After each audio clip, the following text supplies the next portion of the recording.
All right. Hi, everyone. Today I'm joined by Gabe Rothman. He is VP of Operations at Rescale with over a decade of experience in the ops space, a bonus past life as a lawyer, an intellectual jouster. I heard you call yourself in a previous interview, and a creative problem solver. Gabe has built ops at many different types of companies from Blue Wolf, PagerDuty, Lookout, Mesosphere, and Rescale. Super, super excited to jump into this conversation. So thank you for joining me. Thanks for having me. Excited to talk. Yeah. So obviously I blew through all the companies that you worked at. It's been an insane career growth, I would say. Talk me through kind of those companies. What was different as you went through and were building operations at each one?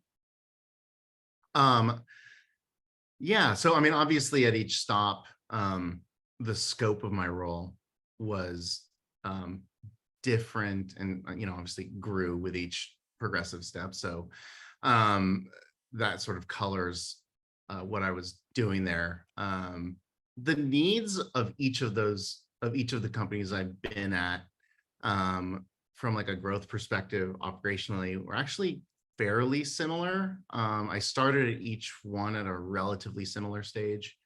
What So size was that? Like, yeah, I mean, varied, but the smallest was PagerDuty. When I got to PagerDuty, they were, I think, 90 people. And the biggest, at least as of my start date, was Lookout. I think Lookout was over 300 people when I joined Lookout. Mesosphere was, I think, right around like high 100s, and actually Rescale was pretty small. I think Rescale was just over 100, like 110 people when I joined. yeah. And similar revenue numbers, generally in the like 10 to 30-ish million range at each one when I started. So yeah, PagerDuty, when I started there, I was focused primarily on systems. You mentioned earlier that I had a career as a lawyer in the days gone by past. And when I made the switch out of law, the first job I had that was like a tech job was at a company called Blue Wolf that did consulting in the Salesforce ecosystem and sort of like broader, like go-to-market operations kind of consulting. And I landed at PagerDuty because one of my clients, a company called OpenDNS, their director of sales ops left and went to PagerDuty, and I had been working with him, and he basically said, "Hey, I need someone that understands system stuff. Do you want to come join me?" And I jumped at that because my goal was to work specifically in startups. So the consulting stuff was like a good kind of crash course in operations, in specifically in systems.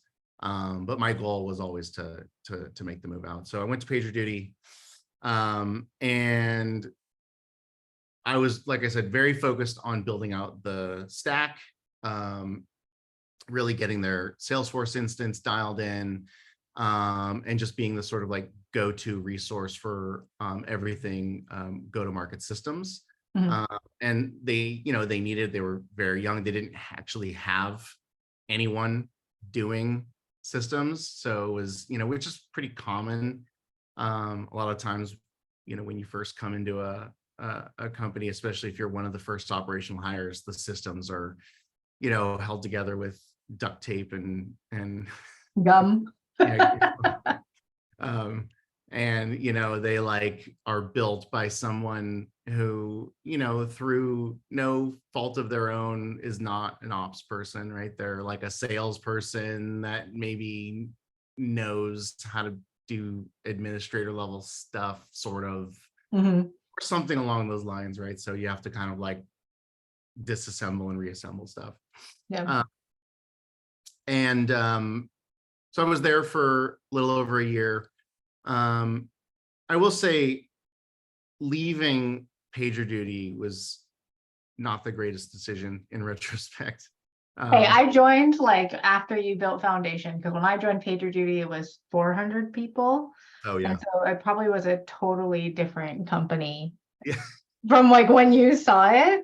But yeah, ships passing in the night. I mean, all great though. Like I think PagerDuty is an amazing company and like foundationally did so many great things off the bat with like product market fit.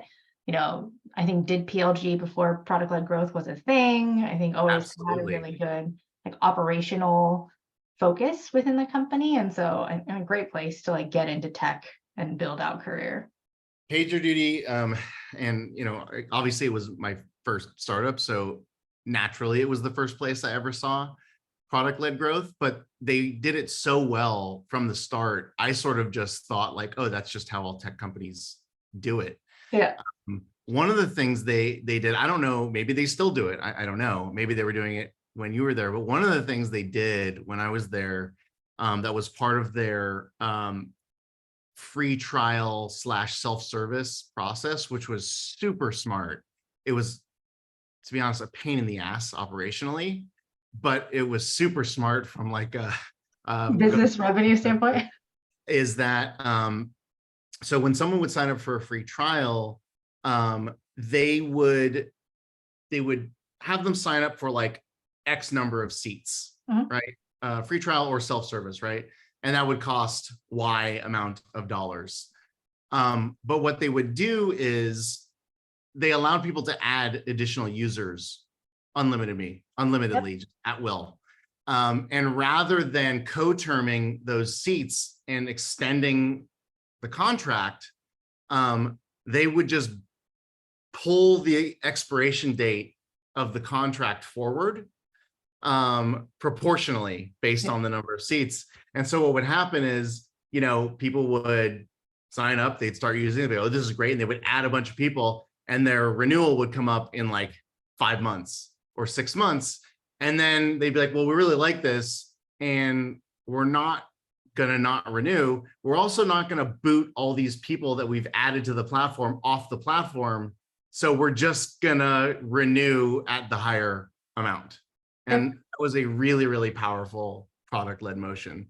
It was a pain in the rear because it made tracking and the renewals automation process painful, but well worth it. Yes, I can't Um, imagine. so I did end up going to Lookout after PagerDuty.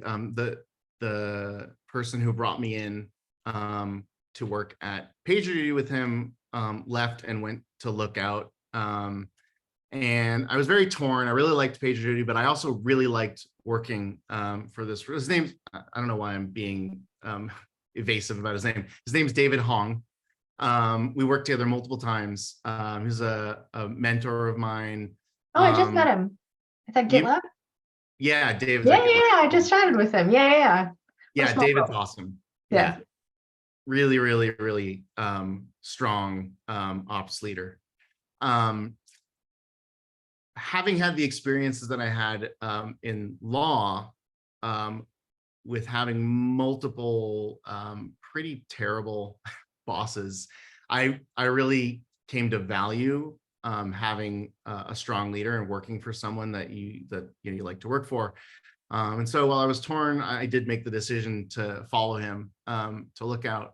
Wasn't a mistake to go to Lookout. I loved working for David, but I feel like it was a little bit of a mistake to leave PagerDuty just because of what PagerDuty became. And I kind of had a feeling, even at the time, I was like, should I do this? I don't know, but c'est la vie. It is what it is. But Lookout was a great experience. I was promoted to a director role, so I had a broader span of control. I was still doing primarily systems, but I started to expand out into, broader like sales operational stuff. I had a really, really tight partnership with the marketing operations director at Lookout. Yep. And that was a really good experience. It just helped me really broaden the scope of my understanding of go-to-market ops and was really kind of foundational for me in formulating like my understanding down the line of revenue operations, right? And really realizing like, hey, this stuff is all really one cohesive, interconnecting flow. It's not like this siloed sales ops, marketing ops, so on and so forth. They all, there's a substantial interplay between all these different components. So really informed. Was there a natural place where you, or project or something you were working on with a marketing ops person that like enabled that connection? Because I feel like sometimes it's hard when companies still have separate ops teams to find the intersection where you work together and you can gain that knowledge. Was there something specific? We did a few things that were pretty interesting. One of the things we worked together on was implementing what is it called? I'm having a brain freeze on the name of the product. Full circle insights. Oh, okay. So that was very cross-functional, sales systems, operations, marketing operations project. So doing that. And then we also worked on a project together to try to automate to some extent some of our account hierarchy based on I think we ended up relying on NAICS codes to do that. So we worked on trying to like structure the account hierarchy in a way to kind of keep it a little more organized. I'm sure everyone who works in ops knows what a nightmare account hierarchy is. So we worked on that. And then we just had a really kind of tight relationship, mutually respectful relationship. So we would kind of just consult each other a lot on various things. So, yeah. And then, I went to Mesosphere after Lookout. Again, continue to expand. So I expanded outside of just systems at that point. I was just sales operations director. Systems has always been a big part of what I do at each company. One, because it's an expertise that I have. I'm really interested in it. It's a really fun problem-solving endeavor, trying to structure system solutions, to develop like different architectural solutions for all kinds of different problems. But I expanded, into sort of like the broader, now I'm doing everything from, from like comp planning to working on, sales headcount models with finance and, started to expand from there.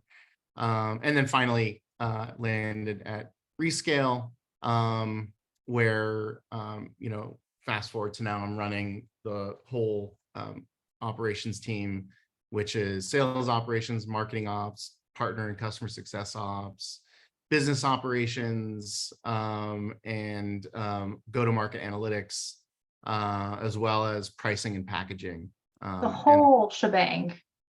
Whole shebang. What have you found? Like systems is foundational. It is, everything that supports the entire company. What have you found the most fun to learn along the way that wasn't systems? Is it like pricing and packaging is a whole thing? Like, is it strategy? Like, what's been the most fun to learn? Yeah, it's interesting.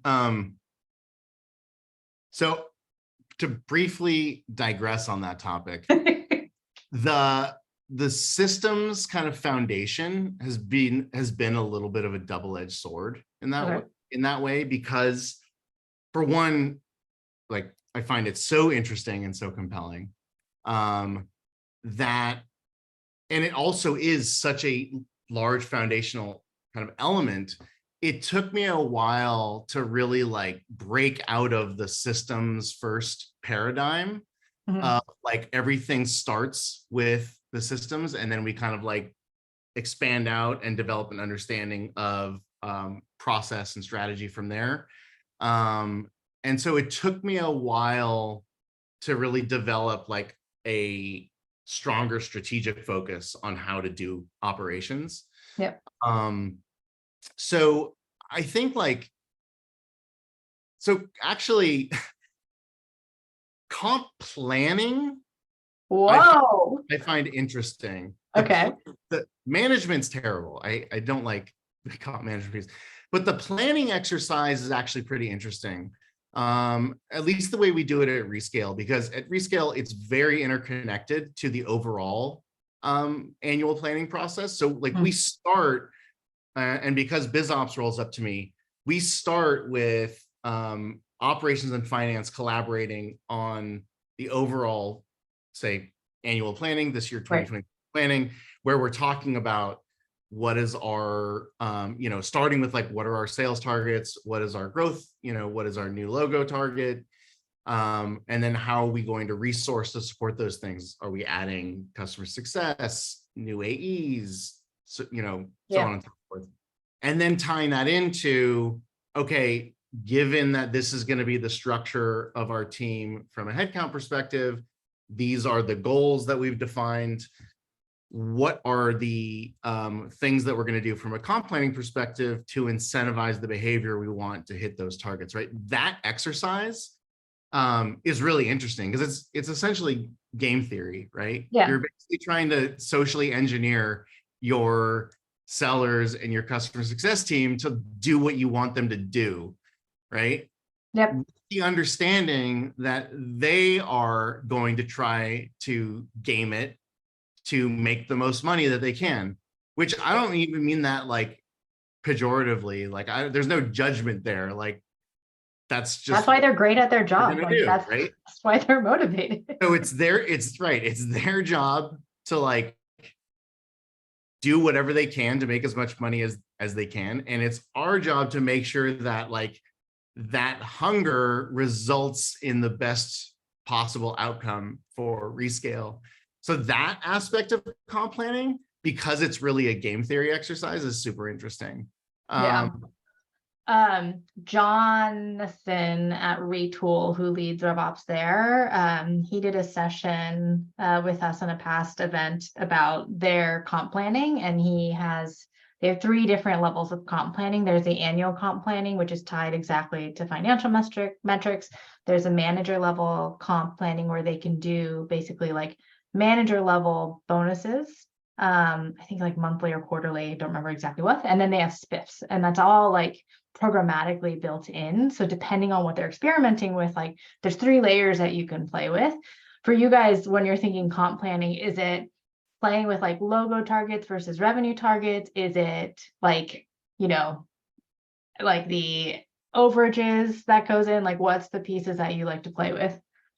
Yeah, we've examined all of those things in developing our plans. Our 2023 plans are the most complex that we've ever had.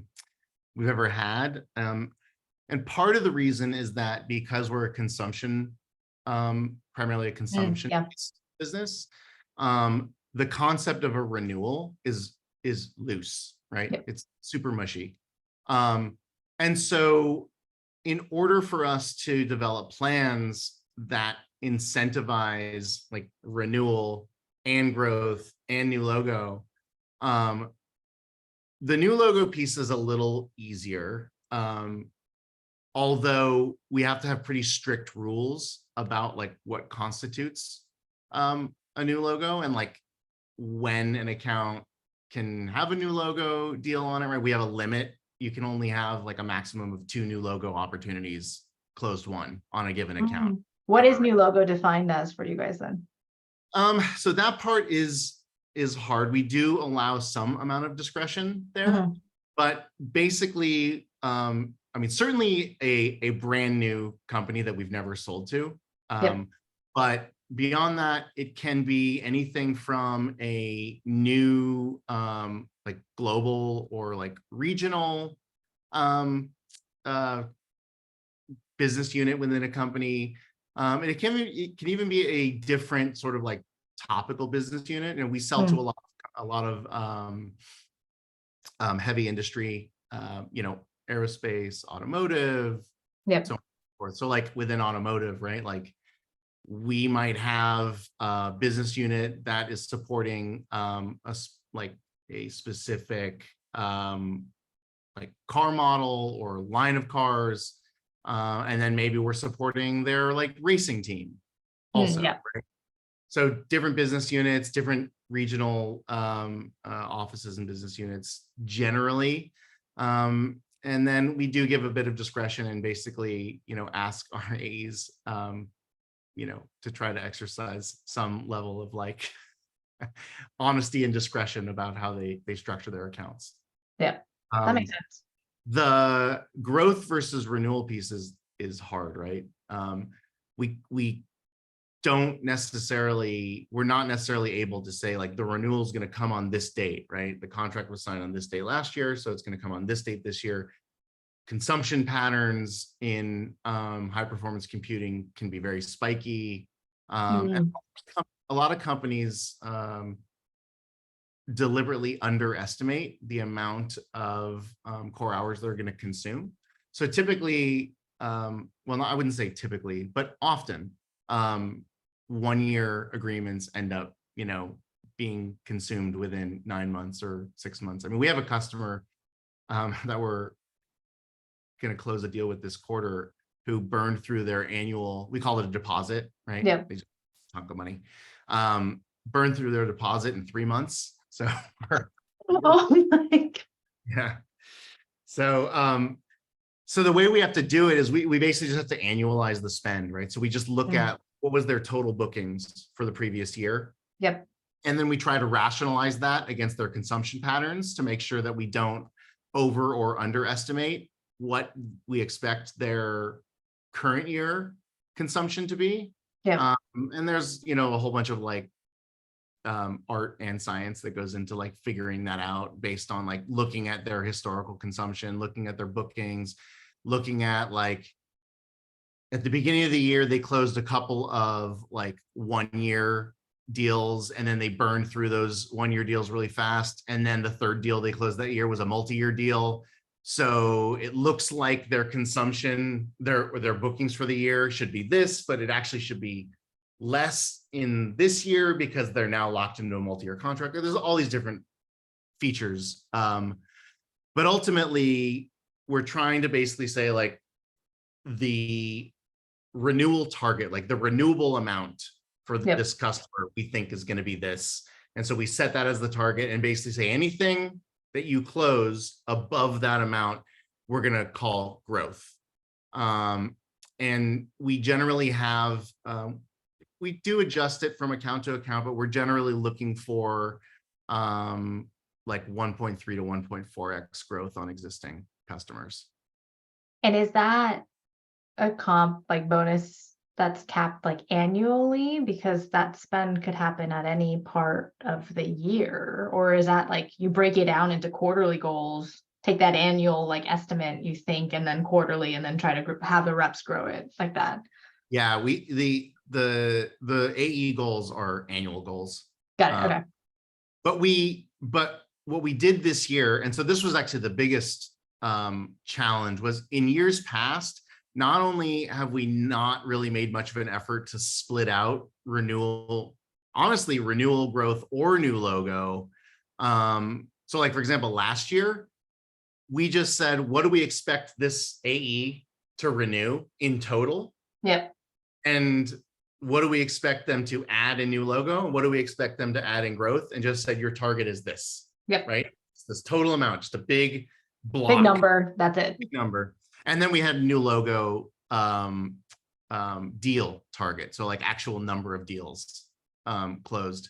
The problem with, it's a double-edged sword, right? So the problem with doing it the way we did it last year is you have this giant number that includes a bunch of renewal dollars, right? So you're paying out on renewal, right? Mm-hmm. You're paying out on deals essentially that you already closed in previous years. The upside is that the base commission rate is a lot lower, Yep. right? Because it's a larger denominator, right? So when they hit accelerators, it's not as crazy, right? Because the BCR is lower. The way we did it this year, which was actually the hardest part, is we're actually tracking it at an account by account level. So you can hit accelerators on an individual account, for example. I should rephrase. you can over attain on an Yeah. individual account.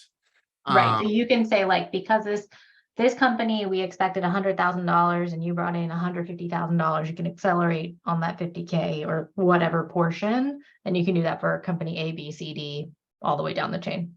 Correct. And what we did is we still gave them, we're still comping them a little bit on renewal, right? Because we still need them to pay attention to those accounts, even when that account doesn't really have much of an opportunity to grow in that year.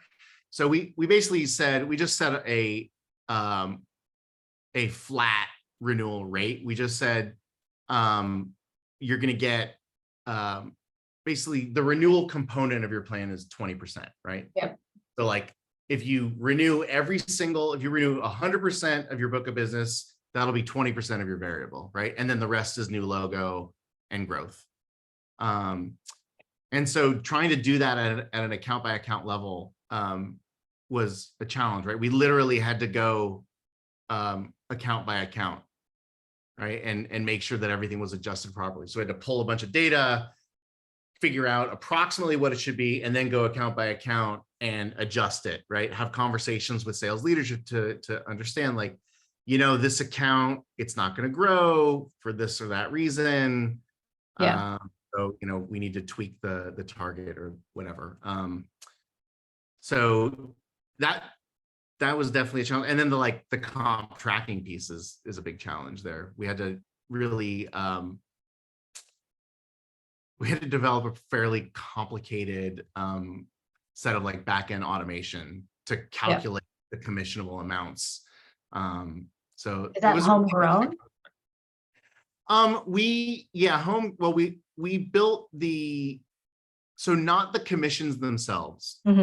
We use a commission tool, but we're generating the data that the commission tool uses to calculate the commissions ourselves, because you can't just use straight opportunity data, because the opportunity doesn't tell you how much at the account level they've attained, right? So we run calculations in the background that say when an opportunity closes, how much of this closed business is renewal? Have they hit the renewal threshold on their account? If they have hit the renewal threshold, how much of the deal is growth? If we close a new deal, have they already hit their renewal threshold? So is this entirely growth? So on and so forth. So it's what do you guys use for CRM? Salesforce? Rep closes deal in Salesforce. That goes into data warehouse backend? No, it's all done in Salesforce. It's all done in Salesforce. We just run a nightly job. Nice. Okay, nightly job runs that. Then that pipes into, what's a commission tool you guys use? The company is called Vericent. And the old tool was called Concert, but they just replatformed. The new tool is called Incentives for Growth. Don't love the name, but it's a good tool. It works. Okay, it works. It does a job. And I guess on the other end of thing, like a rep can understand what they're getting paid. So that's right. So that was a cool project. You mentioned earlier you wanted to know about stuff that I like to doubt about. Yeah. All right, so that was certainly one. Another thing that we did internally, project that I really had a good time working on and has actually turned out to be pretty compelling. Like the data it outputs is pretty compelling. Is an attempt to try to come up with basically a smarter version of opportunity probability, right? Okay. Out of the box Salesforce, you have the probability field and you just can say oh, I don't know, stage one's 10% and stage, right? And totally arbitrary or mostly arbitrary.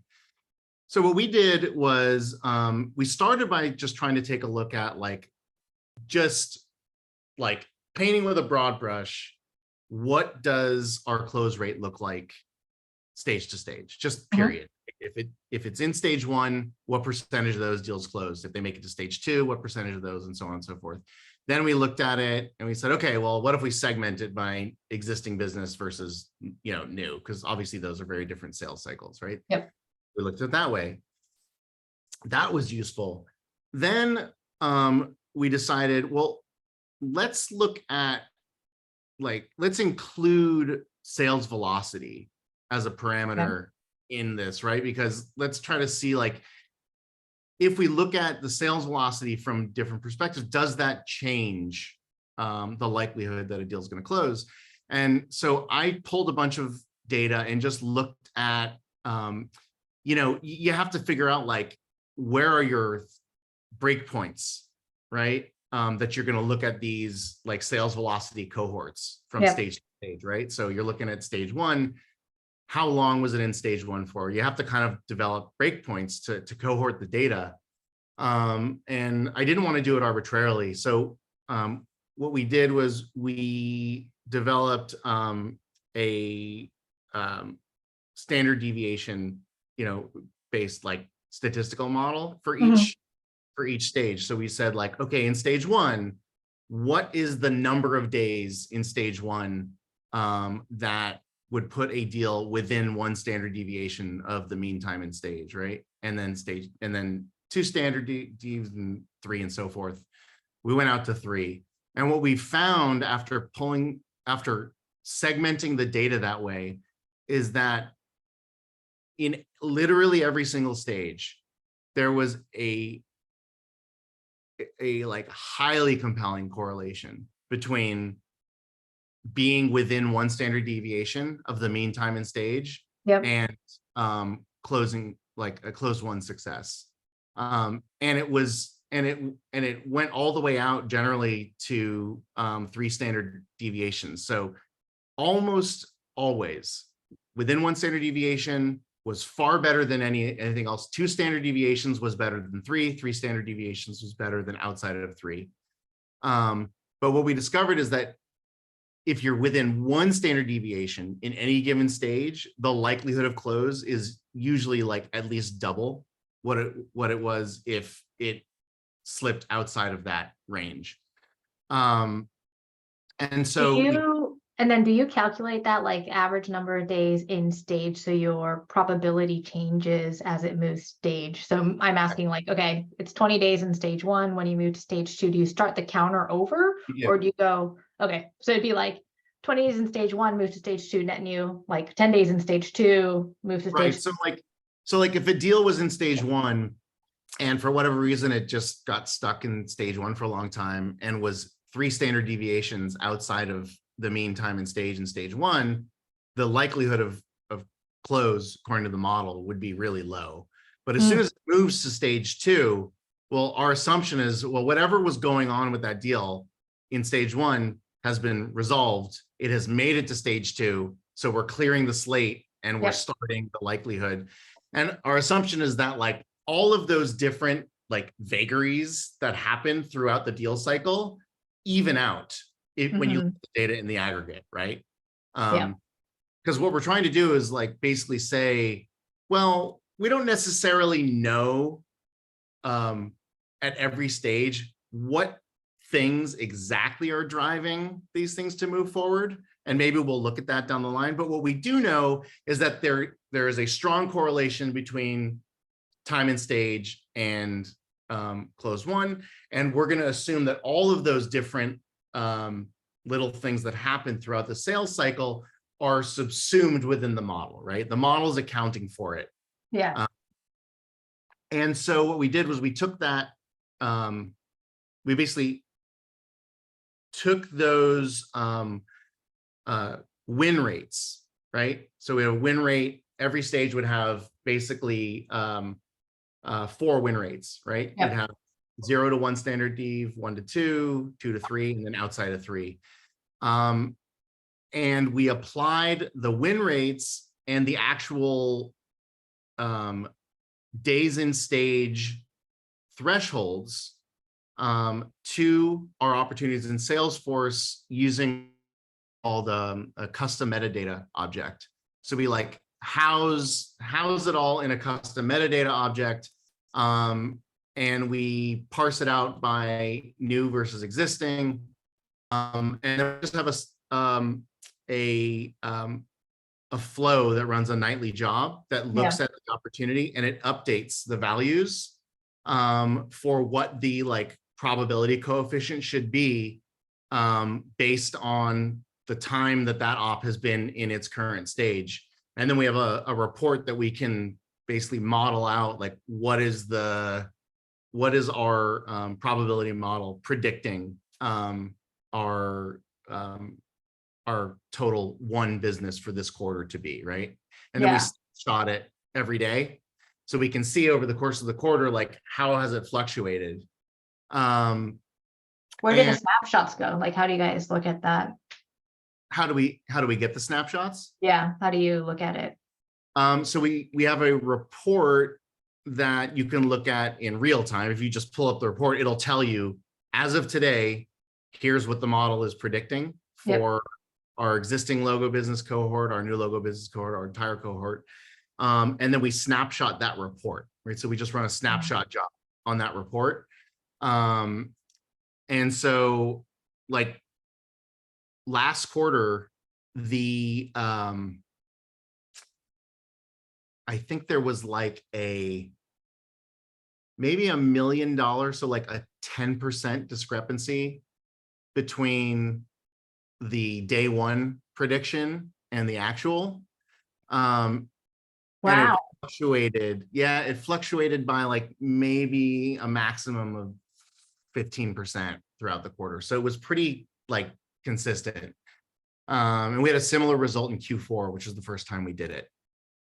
So what was the difference? But I'm assuming this impacted forecasting, right? Like, what was the difference in terms of the exercise of forecasting post this probability modeling versus pre? Like, accuracy was stronger. Like, what did that look like? So what we've actually used it for, we haven't used it in the forecast call yet. Forecast calls are still focused primarily on like the anecdotal conversational type of forecasting that most companies do, right? Going through the deals, talking through what's happening in this deal, what's our strategy, so on and so forth. But what we have started to do is compare it to the forecast accuracy of the AEs themselves, right? So like, interesting. Like the AE forecasted, starting, day one, they forecasted this. As we went through the quarter, they forecasted this. Where did they end up? How accurate were they? And what did the model say about their cohort? And then trying to like help them to adjust, right? Based like on a coaching mechanism. Almost. More of a coaching mechanism. We also use it in, we have a company, like a pipeline meeting that we do every 2 weeks, like a leadership level pipeline meeting, where we go through pipeline from a whole bunch of different angles. And one of the things we look at is we talk to the attendee list about, here's what the model's saying, here, here's where it's saying we're going to land, here's where our actual forecast is saying we're going to land. And then, we obviously will have conversation about like major deals in the context of that forecast. Does it help do hey, we have a gap in our pipeline based on what we think is going to close, we need to pull something up, create net new? Or is it just more of an alignment conversation of like, hey, here's the model predicted way we're going? Yeah. So more the latter, but it does help to drive conversations about future quarters, right? Like our sales cycle is such that, like, if we're in quarter and we're gonna, the pipeline, whether it's our forecast or the model says we're gonna miss and we don't have enough pipeline to hit a number, like, that's it. Like there's like the likelihood of deals being created and closed in the same quarter in our business is relatively low. It happens, but like, if we don't have the pipeline that we need going into a quarter, the likelihood of us generating enough pipeline to cover off on it is low. Fortunately, we don't generally have that problem. But yeah, it's more of an alignment tool right now. Got it. That makes sense. So I'm assuming then you are also looking quarters ahead of like, hey, here's what we're thinking, here's what it's forecasting for the next quarter, any quarter after that. Yeah. Right. It helps us to identify missing pipeline. before, the renewal piece in our business is hard, right? It's not, as simple as just like, straight renewal. And then we do generate renewal opportunities automatically. Mhm.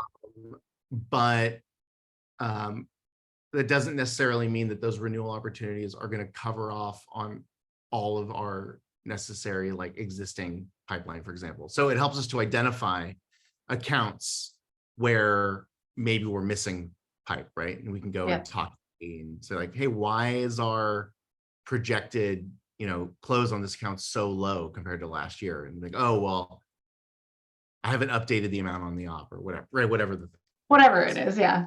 Yeah. I haven't created the opportunity yet. Oh, I forgot to move it. Okay. That makes sense and is super cool. That's insane that you're doing that all within Salesforce. But really cool. Is there a certain scale you think that this would be helpful for someone to think about, like a certain number of deals, certain deal size, that this would be helpful to consider? Or like, Yeah. No, it's a good question. Because I actually had reservations early on when I was working on it about whether or not it was going to be a wasted effort, because I was concerned about the about having a large enough sample size, right, to make the data meaningful. Yeah. And frankly, the only the only reason that I decided that it was meaningful was because the correlations were so strong. It was like I looked at the data and I was like, I can't possibly deny that there's something here, because the correlation was so strong between each standard deviation that I was like, well, there's no way this is by accident, right? Yeah. Especially when something comports so strongly with what your instinct is about it, right? And this is not a case of us trying to like make the data fit our preconception about it. I literally just said, I have a hypothesis that this is true. Let me see what the data says. And the data popped out, so strongly. But in any event, I do think you need to have like a minimum amount of data, especially because you're going to parse it out fairly granularly. We have it parsed out on, 2 different parameters between new and existing business. And then and then we also have it additionally segmented within new and existing by enterprise and commercial. So that's 4 different segmentations of your opportunity cohort. Yep. And then on top of that, right, we're looking at cohorts of standard deviation, time and stage, right? So you're looking at 4 different cohorts of time and stage. So if you break it down that finely, you're going to end up with some small sample size if you don't have a decent number of opportunities to look at. So, we looked at a 3-year period. Okay. So basically 20, 21, 22. And I think we have maybe a total of, I want to say like 2,500 or 3,000 opportunities that are included in that cohort. Yeah, good amount. So yeah, I mean, I don't know if I would like go out on a limb and say you got to have a minimum of this many ops. Like I don't feel like maybe that. I don't feel like I could put a stake in the ground on that. Yeah. But I think like it is something we're thinking about, right? Yeah. I think the segment piece is key, because if you are just looking at it, you're earlier on, most of it is new business, and you're just looking at it from a new business standpoint, there's not as many breakouts, right? But if you are growing, you have different size teams, you have different motions, you want to analyze those differently. That's when it gets hairy. But no, I mean, the context is really helpful to also go back in time to look at the ops from past to give you a better sample size to model off of, because I think it's important to look back as far as you can. We're coming up on time, and so I just want to ask one more thing, which is more related to like career growth, etc. Is there one person, you've shouted out Dave already, is there people you want to shout out from a career perspective that's kind of helped you along the way, and or any advice that you've gotten that's been like really fundamental and like how you've grown now to own operations? Yeah, absolutely.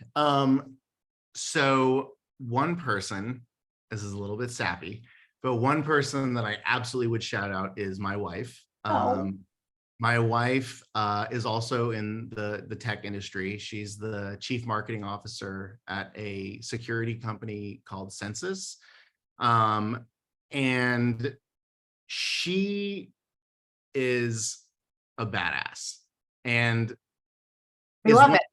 one of those people who just kind of has that like no fear attitude. Like she's just not worried about failing. She's not concerned about like what people think of her, like in a good way. Like she's not an a-hole, but like she's just not concerned, right? Yeah. But at the same time, also is very like empathetic and a good people person. She's a great leader. Um, but one of the things early on in my career that she really helped me to get over was my displeasure with being an attorney. And she basically was like all in, 100% supportive. Frankly, even before I knew that I wanted to definitively get out of being an attorney, like she Mhm. was like, you need to stop being a lawyer and go find something else that's going to make you happy. So she was a huge advocate and actually got me my first job. She had worked at Blue Wolf, Oh. connected me with the folks over there.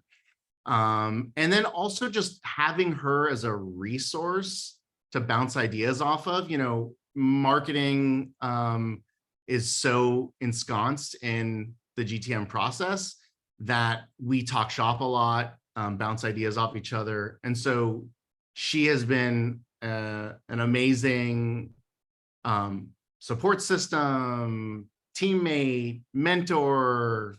Yeah, definitely my wife. Her name's Dana. Uh, Dana, shout out to Dana. That and is then really great. I would say most recently, there's a whole host of people I could name, but I will say most recently, I mentioned earlier, like a challenge of mine being growing out of the systems mindset, right? The Mhm. system paradigm. And I had concerns for a while in my career that I might get pigeonholed there. As much as I love it, I have larger aspirations than that. I would, I want to grow as far as my capabilities will take me in the corporate hierarchy. My current boss, our chief operating officer, a guy named Matt McKee, an amazing leader. He His background is that he was a captain in the army Hmm. in both Iraq and Afghanistan. Wow. Uh, and yeah, really impressive dude. He went to West Point, really smart guy. Was the subject. I don't think this is apocryphal. I'm pretty sure this is true. He was the subject of a Harvard Business School study on like leadership.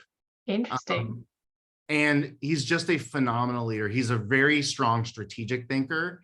And he does a really good job balancing that like no BS kind of, direct kind of military like approach to senior leadership, Mhm.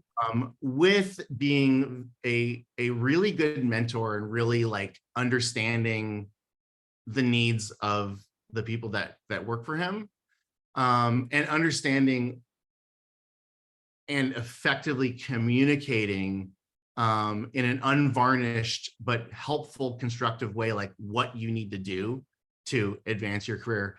And in doing that has really helped me to find like ways out of that like systems paradigm, help me like continue to like stop focusing on that and pull myself out of it and really just rely on the people that I have on my team that focus on that, right? Mhm. So really helped me to develop a broader strategic mindset around operations.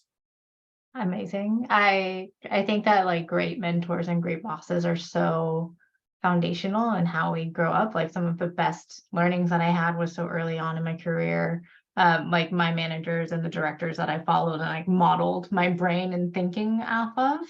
It's like so rare to find the good ones. And then like when you find them, it's like, holy cow, my life is different. And so appreciate you shouting out both of them. Sure. Yes, we're right at time. And so I want to just say thank you again, Gabe, for amazing conversation. It's going to be a really fun write-up. But thank you so much for sharing all the insights, talking through everything, and then just joining me today. Really had fun.